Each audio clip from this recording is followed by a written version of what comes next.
తాకట్లో ఉన్న బంగారాన్ని విడిపించి ఆ రోజున మార్కెట్ ధర కట్టి మిగిలిన డబ్బును మీకు అందిస్తుంది కొమ్మూరి గోల్డ్.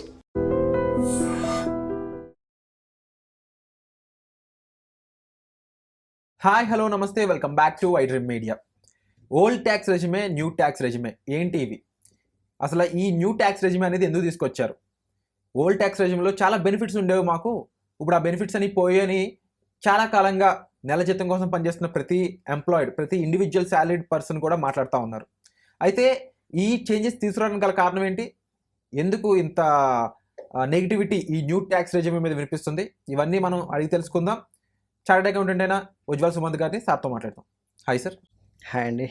సార్, ఈ ఓల్డ్ ట్యాక్స్ రెజిమే అనేది ఏదైతే ఉందో దాంట్లో ఒక డొనేషన్ చేసిన దానికి ఒక ఎగ్జంప్షన్ అని, అలా ఏదైనా ఫారెన్ ట్రిప్కి వెళ్ళినా, లేదంటే హోమ్ లోన్ తీసుకున్నా, ఇలా రకరకాల విషయాలు ఉండేవి. దాని ప్రకారం మేము అవి చేసి దానివల్ల ట్యాక్స్ బెనిఫిట్ అనేది పొందేవాళ్ళం.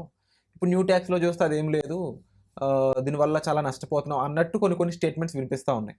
అవునండి. ఫస్ట్ క్వశ్చన్, అసలు ఈ న్యూ ట్యాక్స్ రెజిమే తీసుకురావడానికి గల కారణం ఏంటి? దీనివల్ల ఏం బెనిఫిట్స్ ఉన్నాయని తీసుకొచ్చారు? అండ్ అలాగే కంపారబుల్లీ ఈ రెండింటిలో ఏది బెస్ట్ అని మీ ఉద్దేశం అంటే? షూర్ అండి, నేను ఇక్కడ డీటెయిల్గా చెప్తానండి.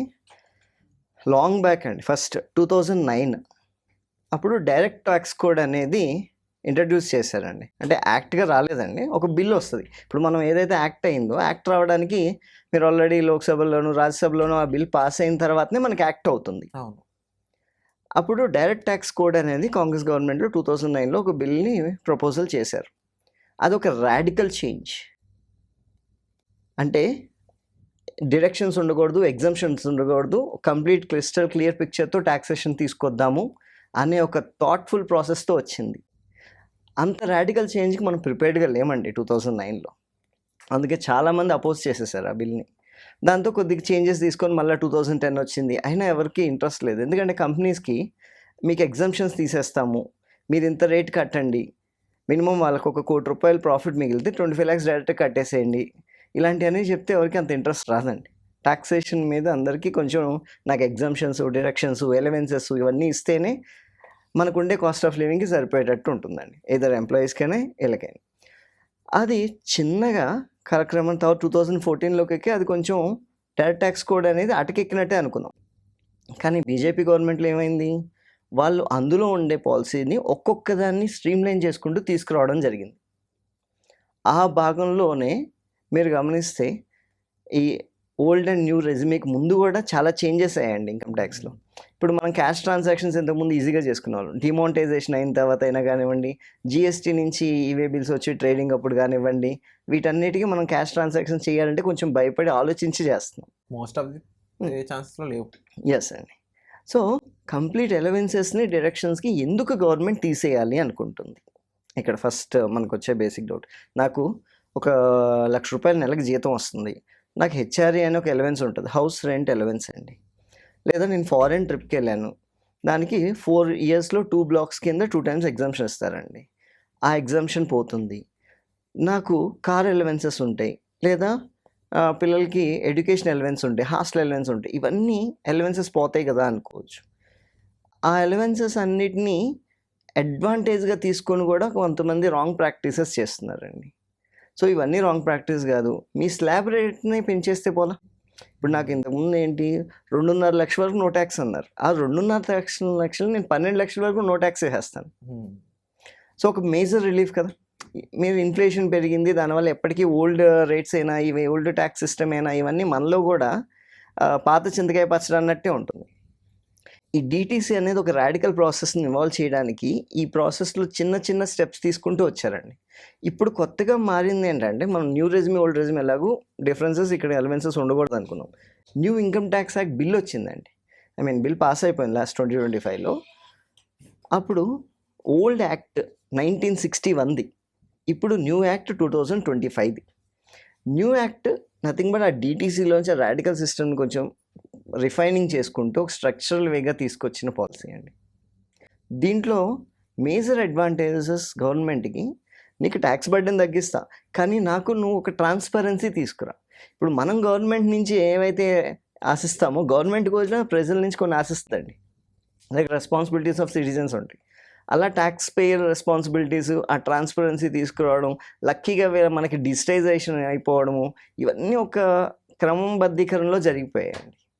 సో ఈ ఓల్డ్ రెజ్యూమే నుంచి న్యూ రెజ్యూమే అనేది డిఫాల్ట్ రెజ్యూమే అయిపోయింది. ఈవెన్ యాక్ట్ రాకముందు కూడా ఒక 2 years నుంచి న్యూ రెజ్యూమీనే న్యూ ఇన్కమ్ ట్యాక్స్ రెజ్యూమే.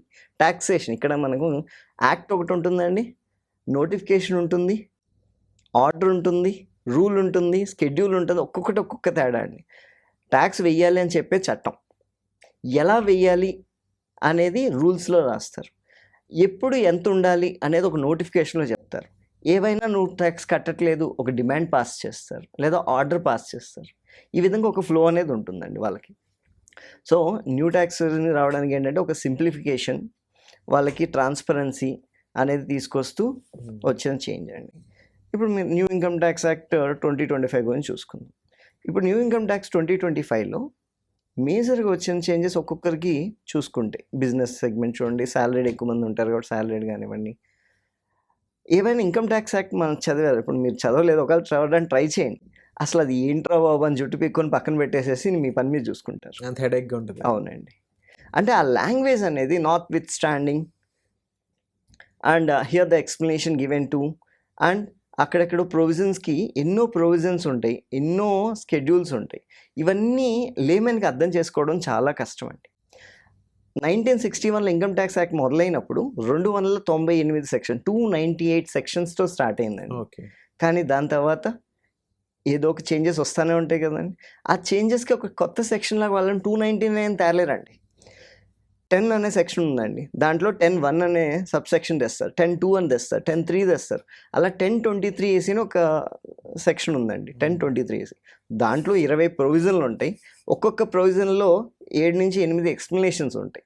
ఇవన్నీ అలా చూసుకొని 298 సెక్షన్లు ఉండేది కాస్త 819 సెక్షన్లు అయ్యాయి. ఒకళ్ళు ఏమైనా చదవాలనుకోండి, referrings to the sub clause 3 of clause A of subsection 3 of section 113 అని ఉంది. రిఫర్ చేసుకుని అన్ని పాయింట్లు చదువుకుని అదంతా అర్థం చేసుకుని వచ్చేలోపు పుణ్యకాలం పూర్తయింది. సో ఇప్పుడు కొత్త సెక్షన్లో కూడా ఏంటంటే మీరు అవన్నిటిని రిఫైన్ చేశారండి. ఇప్పుడు ఎగ్జామ్షన్స్, డైరెక్షన్స్ అన్నీ ఉన్నాయి. వాటికి ఇంతకుముందు ఎక్కడెక్కడో రిఫర్ చేసుకోవాలి. ఇప్పుడు ఏ సెక్షన్గా ఆ సెక్షన్ కిందనే టేబుల్స్ రూపంలో ఇచ్చేస్తారు. ఒక లేమెన్ చదువుకున్న అర్థమయ్యే రీతిలో ఇచ్చారు. It's like simplified and very structured and reorganized వేలో ఇచ్చారు. ఇక్కడ ఇంకొక బేసిక్ అడ్వాంటేజ్ కూడా చూస్తే కామన్ మ్యాన్కి, ఇప్పుడు లీగల్ ఇంతకుముందు యాక్ట్ అనేది ఎవరు అర్థం చేసుకోగలరండి? Legal experts or chartered accountants or consultants related with the legal sector. ఒక లేమెన్కి యాక్ట్ అనేది అర్థం కాదు. ఇప్పుడు మనం ఇన్స్టాగ్రామ్స్ ఆర్ ఫేస్బుక్లో ఎలాగైతే మనం ఏదైనా చూసి ఈజీగా సింపుల్ అండర్స్టాండింగ్ చేస్తున్నాం, చాట్ జీపీటీలో ఇలా సింపుల్ ప్రాంప్ట్స్లో ఇస్తున్నాం, అలాగే ఇన్కమ్ ట్యాక్స్ యాక్ట్ని కూడా మనం సింప్లిఫైడ్గా చదువుకోవడానికి అంత ఈజీ లాంగ్వేజ్ చేశారు. 819 సెక్షన్స్ని కాస్త 586 సింపుల్ సెక్షన్స్లోకి మార్చారు. Okay, direct points. ప్రొవిజన్స్ 1200 ఉండేవి అన్నీ తీసేశారు. అలా చాలా సింప్లిఫైడ్గా చేశారండి. ఇందులో మేజర్గా అంటే లిటరలీ సెంట్రల్ గవర్నమెంట్ని ఇంకా మాస్గా చెప్పాలి అంటే నిర్మలా సీతారామన్ గారిని దేవతలో చూసిన సిచ్యువేషన్ వచ్చింది మాత్రం సంవత్సరానికి 12 లక్షల వరకు ట్యాక్స్ ఎగ్జామ్షన్ ఇవ్వడం. అంటే దాదాపుగా నెలకి ₹1,00,000 సంపాదించే వాళ్ళు లక్షాధికారి అనుకుంటే వాడికి ఎటువంటి ట్యాక్స్ లేదు అనడం ఒక shocking. At the same time అదొక వరంగా చూసారు అంతా కూడా. అవును. ఇంత పెద్ద స్టెప్ ఎలా తీసుకున్నారు, ఇంత ధైర్యం ఎలా చేస్తారు? దీనివల్ల మరి గవర్నమెంట్ ఏమో ట్యాక్స్ బెనిఫిటరీలో ఉంటుందా లేదా అనే సిచ్యువేషన్ కూడా అందరూ అడుగుతుంది. ఎందుకంటే మేజర్గా Indian citizens individual salaried employees కాబట్టి. అవునండి. సో దీని గురించి మరి మీరు ఏమంటారు? షూర్. ఇక్కడ స్టాటిస్టిక్స్ చూద్దామండి. నిర్మలా గారు మనకి బెనిఫిట్ 12 lakhs వరకు నో ట్యాక్స్ అన్నారు. ఆ 12 lakhs గురించి కూడా మాట్లాడదాం, ఎగ్జామ్షన్ ఏంటి అనేది. ఇప్పుడు మీకు 13 లక్షలు వచ్చింది అనుకోండి, మీకు 12 లక్షల ఎగ్జామ్షన్ ₹1,00,000కే ట్యాక్స్ కట్టమని కాదండి, మీకు 4 లక్షల నుంచి ట్యాక్స్ స్టార్ట్ అయింది. ఓన్లీ అప్పటి వరకు ఉండేవాడికే బెనిఫిట్ ఇచ్చారు. దానికి ఒక మార్జినల్ రిలీఫ్ అని ఒక 75,000 ఇచ్చారు. అది కొంచెం డీప్ కాన్సెప్ట్, అది మీ యొక్క ట్యాక్స్ ఎక్స్పర్ట్స్తో మీరు డిస్కస్ చేసుకోవచ్చు. ఆ 12 lakhs చేయడానికి కారణాలు చూద్దామండి. ఇన్కమ్ ట్యాక్స్ కలెక్షన్స్ గత 10 సంవత్సరాల నుంచి గమనిస్తే 7 లక్షల కోట్లు, 8 లక్షల కోట్లు, 9 లక్షల కోట్లు, 10 లక్షల కోట్లు అలా ఉండేయండి గతంలో. 2021-22 అసెస్మెంట్కి సంబంధించి ఇన్కమ్ ట్యాక్స్ కలెక్షన్స్ 14 లక్షల కోట్లు అయిందండి. 10 లక్షల కోట్లు కాస్త 14 లక్షల కోట్లు. ఏంటి 4 లక్షల కోట్లు ఒకే సంవత్సరంలో గవర్నమెంట్ ఏమైనా అందరికీ నోటీసులు పంపించేసిందా? లేదా మన జనాలందరూ ఫైలింగ్స్ కరెక్ట్‌గా చేద్దామని చేసేసారా? యూపీఐ కారణంగా జరిగిన మ్యాజిక్ అనుకోవచ్చా? అలా కాదండి. ఇది ఒక వెబ్ పేజ్ ఇప్పుడు డిజిటైజేషన్ అడ్వాంటేజ్ అండి. ఓకే. ట్రాన్స్‌పరెన్సీని తీసుకొచ్చారు. ఇప్పుడు ఇంతవరకు మనం దొరకనంత వరకు దొర, దొరికితేనే దొంగ. ట్రాన్స్‌పరెన్సీ వచ్చిందనుకోండి, ఇప్పుడు మాకు రిటర్న్‌లు ఫైల్ చేసుకోవడానికి డేటా ఇచ్చినప్పుడు క్లయింట్ ఏమంటాడు, సార్ నాకు ఇంతే ఇన్కమ్ వచ్చింది సార్ అంటాడు. మేము కూడా వాడు చెప్పింది నమ్మే చేస్తాం. తర్వాత ఎప్పుడైనా నోటీస్ వాడు ఎవడో ఉప్పందిస్తే, విజిల్ బ్లోవర్ చెప్తే ఇక్కడ ఇన్కమ్ ఉందని గవర్నమెంట్ నోటీసులు పంపించగలిగేది. అలా కాకుండా గవర్నమెంటే ఇక్కడ వాడికి ఇన్కమ్ ఎక్కడ జనరేట్ అవుతుంది అనేది ఐడెంటిఫై చేయగలిగితే, ఎక్కడ జనరేట్ అవుతుంది, ఎక్కడ ఖర్చు పెడుతున్నాడు, ఎంత ఖర్చు పెడుతున్నాడు అంతా తెలుస్తుంది. అలా గత 6 ఏళ్ళ నుంచి అది జరుగుతుందండి. ఏంటి ఆ మార్పు? ఆ వెబ్ పేజ్ని డెవలప్ చేశారండి డిజిటల్. అంతకుముందు కూడా ఇన్కమ్ ట్యాక్స్ వెబ్ పేజ్ని డెవలప్ చేయడానికి 4,000 కోట్లు ఖర్చు పెట్టారండి. ఓకే. 4 లక్షల కోట్లకు రావడం కోసం అంటే వాళ్ళు 4 లక్షల కోట్లు వస్తాయి అనేది సెకండరీ అయింది. 4,000 కోట్లు పెట్టి బిగ్ డేటా తీసుకొని మొత్తం నుంచి ట్రాన్స్పరెన్సీ తీసుకురావడానికి 4,000 కోట్లు ఖర్చు చేయండి. అంటే ఫైనాన్షియల్ ఎక్స్పర్ట్స్ అందరికీ డెఫినెట్లీ ఒక కామన్ డౌట్ అయితే ఉంటుంది కదా. ఎందుకంటే మేజర్గా ఎవరైతే ఇప్పుడు చిన్న చిన్న బిజినెస్లు చేసుకునే వాళ్ళు ఉంటారో, అంటే మీరు కూడా వినే ఉంటారు ఈ ఎగ్జాంపుల్, ఎక్కడో బీహార్లోనో ఎక్కడో యూపీలో ఒక పానీపూరి అమ్ముకునే వ్యక్తికి జరిగిన బిజినెస్ 40 లక్షలు అనేది. ఇదంతా ఇప్పుడు యూపీఐ డిజిటలైజేషన్ వచ్చాక కాబట్టి తెలిసింది అనేది. సో ఇలాంటివన్నీ కూడా మీరు ముందుగా అంచనా వేస్తూ ఉంటారు ఫైనాన్షియల్ ఎక్స్పర్ట్స్ కానీ, సిఏ కానీ, ఎవరైనా అయితే. ఎండ్ ఆఫ్ ది డే ఇది కంట్రీ బెనిఫిట్కి ఉపయోగించాలనుకున్నప్పుడు నిజంగా ఎలాంటి ఎజ్యూమ్షన్స్, ఎలాంటి కన్క్లూజన్స్కి వస్తూ ఉంటారు? వచ్చి మళ్ళీ మనకు నిజంగా బెనిఫిషియరీ కాదని ఎలా అర్థం చేసుకుంటుంటారు? ఈ ప్రాసెస్ ఎలా ఉంటుంది? ఇండియా ఇప్పుడు గ్లోబలైజేషన్ పరంగా 3వ స్థానానికి చేరుకుందండి జీడిపి. మనం అన్ఆర్గనైజ్ సెక్టర్ ఎక్కువ. చిన్నప్పుడు సోషల్ స్టడీస్లో చదువుకుంది కానివ్వండి, మనకు తెలిసింది కానివ్వండి, ట్యాక్స్ దొరకట్లేదంటే, పడట్లేదంటేనే మనం ఇంకో చోటుకి వెళ్ళి కొనుక్కుంటాం. అలాగుంటుంది. ఇంత అన్ఆర్గనైజ్ సెక్టర్ ఆర్గనైజ్ సెక్టర్లోకి మారిపోతే మనం ముందుకెళ్ళలేమా? అదే నడుస్తుందండి గత 10 ఏళ్ళుగా. కానీ నేను బీజేపీ వచ్చిందని కొత్త చేంజ్ అంటలా. బీజేపీకి అడ్వాంటేజ్ ఏంటంటే ఒక రూల్ పాస్ చేసుకుని వాళ్ళు తీసుకెళ్ళిపోదాం అనేది చేస్తున్నారండి. కాంగ్రెస్ గవర్నమెంట్లో ఆ పాలసీ ఇంకా స్ట్రక్చర్డ్ వేకి చేయడానికి కొంచెం టైం పడుతూ ఉండేదండి. సో వీళ్ళ అదృష్టం డిజిటైజేషన్ రావడం, ప్రతి ఒక్క ట్రాన్స్పరెన్సీ ఎక్కువ రావడం బాగా కంట్రీ గ్రోత్కి ఉపయోగపడుతుంది. టెక్నాలజీ కారంగా. సో ఎవరికో 40 లక్షలు వస్తున్నా వాడిని ఆర్గనైజ్ సెక్టర్లో మూవ్ బాబా నోటీస్. వాడ పానీపూరి బండోడ 40 లక్షలు, 20 లక్షల పైన అయితే రిజిస్ట్రేషన్ తీసుకోవాలి. సో ఆ 5% జిఎస్టీ కట్టాలి, వాడు ఇన్కమ్ ట్యాక్స్ కట్టాలి. అవన్నీ ఆ ఎస్ఎఫ్టీ రికార్డింగ్ అనేది ఉంటుందండి, స్పెసిఫిక్ ఫైనాన్షియల్ ట్రాన్సాక్షన్స్. అవన్నీ ఏఐఎస్ రిపోర్టింగ్స్లో కనిపిస్తాయండి. 50 డిఫరెంట్ సోర్సెస్ ఆఫ్ రెవెన్యూస్ కానివ్వండి, ఎక్స్పెన్స్ కానివ్వండి, గవర్నమెంట్ చేతిలో మన జుట్టు ఉందండి. మన పాన్ బేసిస్ కావచ్చు, ఆధార్ బేసిస్ కావచ్చు, మన ఏవైతే షేర్స్ ట్రేడింగ్ డిమాట్ అకౌంట్ కావచ్చు, మన పాలసీస్ కావచ్చు, ప్రతి ఒక్కటి వాళ్ళ దగ్గర లిస్ట్ రెడీగా ఉందండి. మేము ఇంతకుముందు చెప్పినట్టు క్లయింట్ ఇంతకుముందు డినై చేసాడు, నాకేం లేదండి.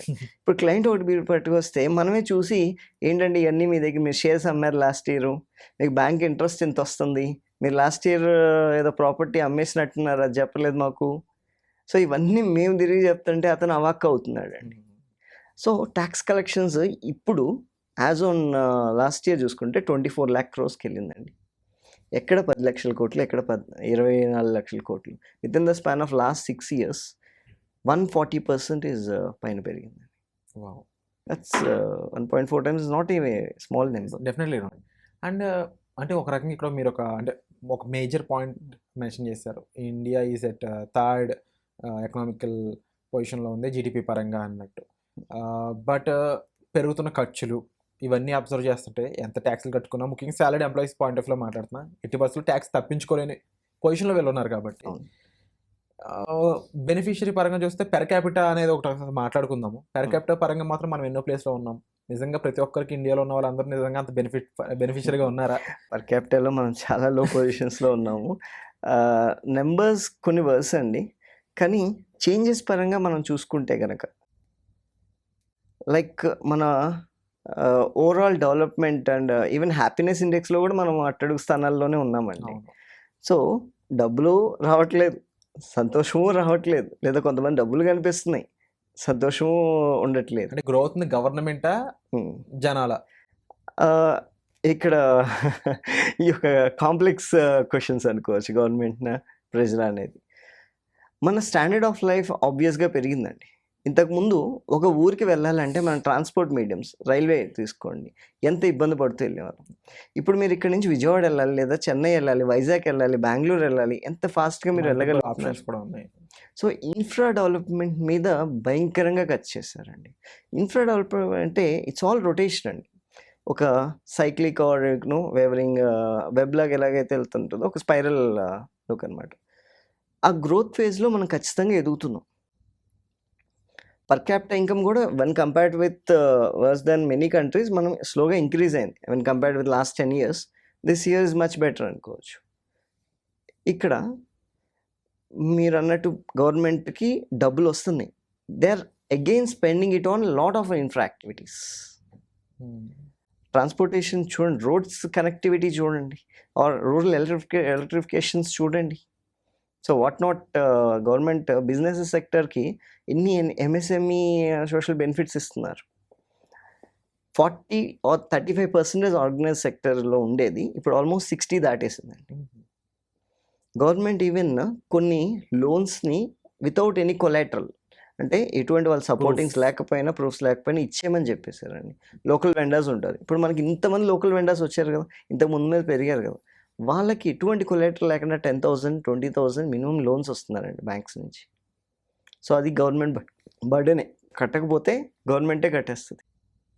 ఇన్ని డెవలప్మెంట్స్ వచ్చినప్పటికీ, డిజిటలైజేషన్ ఎంత అయినప్పటికీ, అవుట్ ఆఫ్ 140 crore పీపుల్లో టు బీ ఫ్రాంక్ ఇంకా సంపాదించే వాళ్ళలో 100% అనుకుంటే ఎంత పర్సెంటేజ్ పీపుల్ మనకి ట్యాక్స్ పేయర్స్గా ఉన్నారు?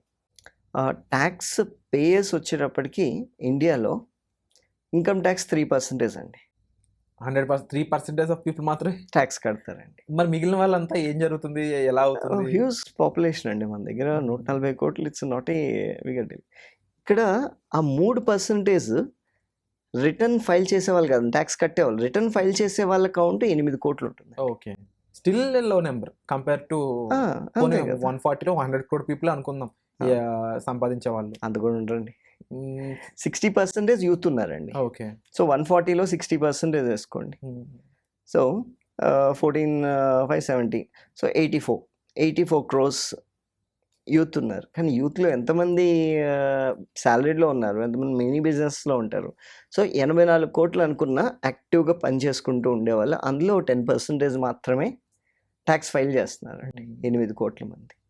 ఆ 8 కోట్ల మంది కూడా అందరూ ట్యాక్స్ కడుతున్నారంటే లేదండి, జస్ట్ ట్యాక్స్ ఫైల్ చేస్తున్నారు. అవును, రిటర్న్స్ ఫైల్ చేస్తారు. ఒకవేళ ట్యాక్స్ కట్టే అంటే రిఫండ్ క్లెయిమ్ చేసుకుంటారు. యూజువల్లీ డెవలప్డ్ కంట్రీస్లో కూడా మేజర్గా ఈ ట్యాక్స్ ఫైలింగ్ అనేది చాలా ప్రముఖంగా చూస్తూ ఉంటారు. నాట్ జస్ట్ కంపెనీస్, బిజినెస్ అనే కాదు, ఇండివిజువల్ ఎంప్లాయీస్ కూడా, శాలరీడ్ ఎంప్లాయీస్ ఎవరైతే ఉన్నారో వాళ్ళు కూడా దాన్ని ఒక రకంగా అంటే ఒక గ్రోత్ సిస్టంలో కూడా క్యాలిక్యులేట్ చేస్తూ ఉంటారు యూజువల్లీ. సో మిగిలిన వాళ్ళు ఉండి కట్టట్లేదా, లేకపోతే అసలు మీకంటూ సర్వే ఉంటుంది కదా, మీ సర్వేలో ఏం తెలిసింది బయట? ఉండి కట్టట్లేదా అంటే అడ్వాంటేజ్ ఆఫ్ ద సిస్టమ్ తీసుకున్న వాళ్ళు ఉంటారండి. సిస్టమ్ ఇప్పుడు కొన్ని ఎగ్జామ్షన్స్ ఇస్తుందండి. ఆ ఎగ్జామ్షన్స్ భాగంగా నెక్స్ట్ ఇయర్ మనము ఆ రిజర్వ్లో పెట్టుకుని నెక్స్ట్ ఇయర్ మనం ఖర్చు పెట్టుకునే ప్రొవిజన్స్ కూడా ఉన్నాయి, కొన్ని ఫండ్స్ వాటికి. అండ్ ఆ ఎగ్జామ్ట్ చేసుకునే వాళ్ళు ఏదో ఒక రోజు దొరికే విధంగానే గవర్నమెంట్ తన చట్టాన్ని రూపుదిద్దుకుంటుందండి. ఈ యాక్ట్ 2025 అనేది సింప్లిఫైడ్ అండ్ వెరీ స్ట్రైట్ అండి. సో ఇంతకు ముందులాగా ఒక నానుడు ఉంది, ఒక ఇండియాలో కామన్గా అంటారు, ఒక యాక్ట్ వస్తుంది, ఏముంది దానికి ఎక్కడో చోట లూప్ హోల్ వస్తుంది, ఒక రూల్ ఉంటుంది, దానికి ఏదో ఒక లూప్ హోల్ పట్టుకుందాం. ఆ లూప్ హోల్కి మళ్ళీ దానికి ఏదో ఒక స్ట్రింజెంట్ రూల్ తీసుకురావడానికి ఇంకో రూల్ వస్తుంది. ఇన్ని రూల్స్ ఎందుకు వచ్చాయంటే మనకి ఫస్ట్ ఒక యాక్ట్ వస్తుంది, యాక్ట్ ఉంది, యాక్ట్లో ఒక సెక్షన్లో మీకు ఇలాగా ట్యాక్స్ కట్టాలని ఉంటుంది. ఇలా చేస్తే ట్యాక్స్ కట్టక్కర్లేదని ఇంకో ప్రొవిజన్ తెస్తారండి. ఆ ప్రొవిజన్ తెచ్చినందుకు గవర్నమెంట్ ఇంకొకటి మళ్ళీ అందులో మళ్ళీ ఎక్సెప్షన్, అంటే ఒక రూల్కి ఎక్సెప్షన్ ఉంటుందండి. ఎక్సెప్షన్కి ఎక్సెప్షన్ ఏమైంది, మైనస్ ఇంటూ మైనస్. పాజిటివ్ ఉంది, నెగిటివ్ ఉంటే మైనసే, కట్టక్కర్లేదు అనుకోండి. మైనస్ ఇంటూ మైనస్ ప్లస్, మళ్ళా ఆ మైనస్ ఇంటూ ప్లస్ చేస్తారు, సో మైనస్ అయింది. సో ఇట్స్ ఆల్ సర్క్యులర్లో అలా చేసుకుంటూ మైనసెస్ ప్లసెస్తో ఆడుకుంటున్నారు. ఇస్ దర్ ఎనీ పాసిబిలిటీ అండి నియర్ ఫ్యూచర్లో? అంటే ఇప్పుడు ఆల్రెడీ గవర్నమెంట్ చాలా చేంజెస్ తీసుకొస్తా ఉంది, ఆర్బీఐ కూడా చాలా రెస్ట్రిక్షన్స్ పెడతా ఉంది, అండ్ కొన్ని బెటర్మెంట్స్ కూడా తీసుకొస్తుంది. ఓవరాల్గా ట్యాక్స్ పేయర్స్ ఇంకా పెరిగే ఛాన్స్ ఏమన్నా ఉందా ఫ్యూచర్లో? అండ్ ఇప్పుడు ఎవరైతే ట్యాక్స్ ఫైల్ చేయాల్సిన వాళ్ళు ఉన్నారో, నెక్స్ట్ ఎపిసోడ్లో తప్పకుండా ఈ ఎపిసోడ్ ఇది చాలా క్లియర్ ఇన్స్క్రిప్షన్తో రాబోతుంది. ట్యాక్స్ ఫైలింగ్ ఎవరు చేయాలి, ఎందుకు చేయాలి, చేయడం వల్ల బెనిఫిట్స్ ఇవన్నీ కూడా. సో కరెంట్లీ ట్యాక్స్ పేయర్స్ పెరగడానికి ఎటువంటి స్కోప్ అయినా ఉందా నియర్ ఫ్యూచర్లో? ఏం చెప్తారు? ఖచ్చితంగా ఉందండి. ఇప్పుడు మన అందరం 12 lakhs వరకు నో ట్యాక్స్ ఫైల్ చేయకపోతే సరిపోద్ది కదా అనుకుంటారండి. కాదు, 12 lakhs కాదు, నీకు బేసిక్ ఎగ్జామ్షన్ లిమిట్ దాటింది అంటే ఫైల్ చేయాలండి. మనకి బేసిక్ ఎగ్జామ్షన్ లిమిట్ ఒకటి ఈజీగా గుర్తుపెట్టుకోవచ్చండి. ఇప్పుడు మీకు 4th table 5th table వస్తే సరిపోతుంది. ఫస్ట్ ఇన్కమ్ ఎక్కడి నుంచి 0 నుంచి స్టార్ట్ అయిద్దండి. సో 4 lakhs నుంచి నీకు అబోవ్ అయితే ట్యాక్స్ అండి. నెక్స్ట్ స్లాబ్ 8 lakhs పెట్టారండి. 4, 8. నెక్స్ట్ 8 తర్వాత 4th table ఏమొస్తుందండి? 4, 0, 4, 8. 8 తర్వాత 12. అలా అప్ టు 24. 4, 8, 12, 16, 20, 24. అండ్ ట్యాక్సెస్కి పర్సంటేజ్ 5th table పెట్టారండి. So 5, 10, 15, 20, 25, 30. So each of the రేంజ్కి తగినట్టు అరేంజ్ ఇచ్చేసారు. ఓవరాల్గా నీకు 4 lakhs దాటింది అంటే నువ్వు ఖచ్చితంగా ఇన్కమ్ ట్యాక్స్ రిటర్న్ ఫైల్ చేయాలి. అది మాత్రమే కాదు, సార్ నాకు 4 lakhs ఇన్కమ్ రాలేదు, నేను ఇప్పుడు చేయక్కర్లేదా అంటే లేదు, అక్కడ కూడా కొన్ని ఉన్నాయి.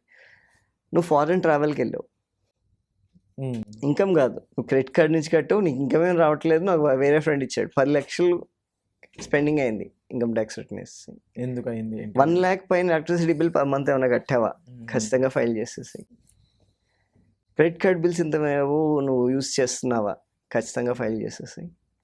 సో ఈ ఎక్సెప్షన్ అంటే మీకు ఇన్కమ్ వచ్చినంత మాత్రాన్ని కాదు, మీరు అప్పు తీసుకొని కట్టినా మీరు రిటర్న్ వేయాల్సిందే, ఎలా వచ్చింది ఎలా చూపించాల్సిందే. సో మారుతున్న రూల్స్ ఏ విధంగా ఉన్నాయి అనేది అయితే ఇక్కడ క్లియర్గా మనం మాట్లాడడం జరుగుతోంది. సో నెక్స్ట్ ఎపిసోడ్లో మరి ఇప్పుడు సార్ చెప్పిన విధంగా ఇలా ఎందుకు చేయాల్సి వస్తుంది, ఎందుకు చేయాలి, చేయడం వల్ల ఎవరికి బెనిఫిట్, చేయడం వల్ల మనకేం అర్థం అవుతుంది, అండ్ మన గ్రోత్కి ఇది ఎక్కడైనా ఉపయోగపడుతుందా, ఈ ట్యాక్స్ ఫైలింగ్ అనేది యొక్క ఇంపార్టెన్స్ ముఖ్యంగా ఈ ఫైనాన్షియల్ ఇయర్ రాగానే ప్రతి ఒక్కరు నేర్చుకోవాల్సింది ఏంటి, అండ్ మనం దీన్ని బట్టి మన ఫైనాన్షియల్ గ్రోత్ని ఏ విధంగా ప్లాన్ చేసుకోవాలి, మన స్పెండింగ్స్ని ఏ విధంగా ప్లాన్ చేసుకోవాలి, అండ్ ముఖ్యంగా చార్టెడ్ అకౌంటెంట్ యొక్క ఇంపార్టెన్స్ ఏంటి ఈ ఓవరాల్ ప్రొసీజర్లో, ఇవన్నీ కూడా నెక్స్ట్ ఎపిసోడ్లో తెలుసుకుందామండి. స్టే ట్యూన్, వచ్చే ఎపిసోడ్లో మళ్ళీ కలుద్దాం. And thank you so much sir, చాలా ఇన్ఫర్మేషన్ ప్రొవైడ్ చేశారు, still lot to know, and thank you so much for providing such crucial information to us. Sure అండి, nice meeting you, thank you. And for more videos, Please subscribe to iDream. Please subscribe to iDream. Please subscribe iDream. And please subscribe to iDream. For more videos, subscribe to iDream.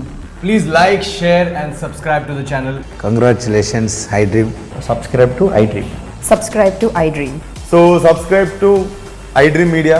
iDream team andarki huge congratulations. Please subscribe iDream Media. Please subscribe to iDream.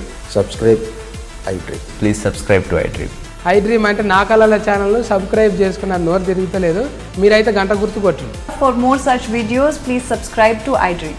Subscribe to iDream. Please subscribe to iDream. Please subscribe iDream Media. Please do subscribe to iDream. Please subscribe to iDream Media. For best entertainment and information, please subscribe iDream. And don't forget to subscribe to iDream.